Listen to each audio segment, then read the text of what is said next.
Lamisaan, Dajay. Lamisaan. Ay, wala pa lamisaan.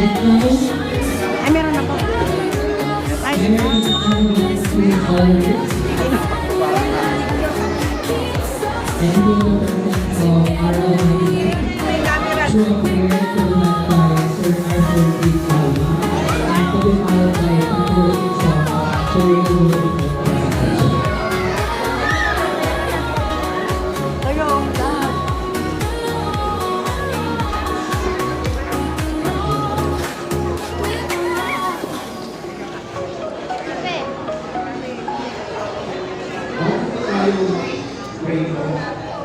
just would like to share with you a feeling of and request to stand again.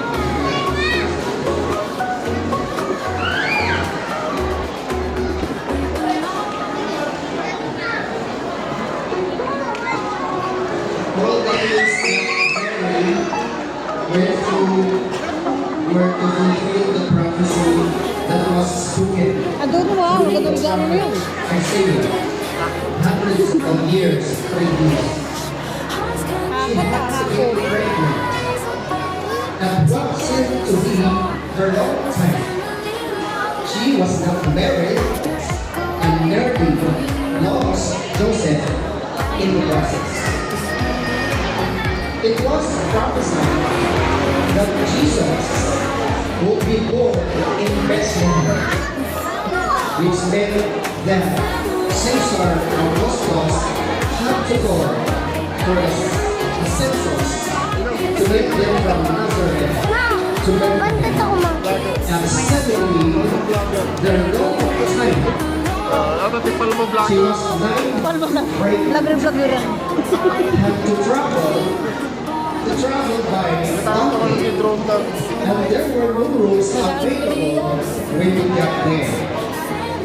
All these roles were necessary and they were live po tsaka video. Can I tell you there is a prophecy over your life? One day. There are things God has ordained for you to do that He is already written in His book before time began.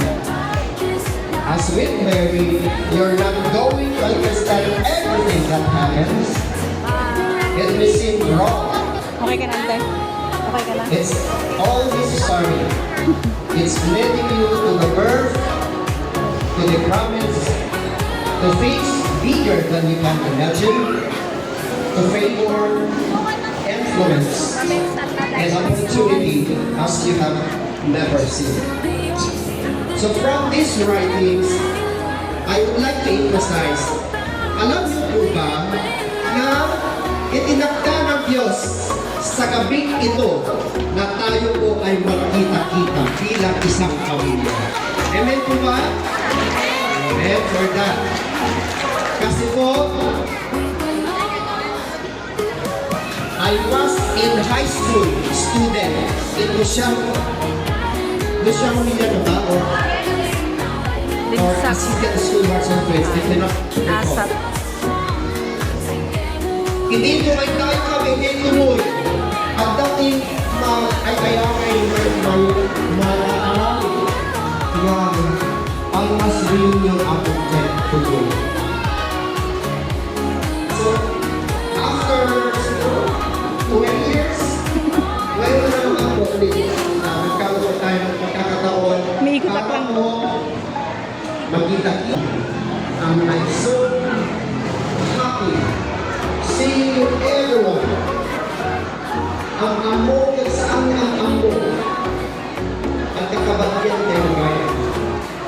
Alam ka tayo kalibutan kayo. Okay, ma'am. Ang attention earlier.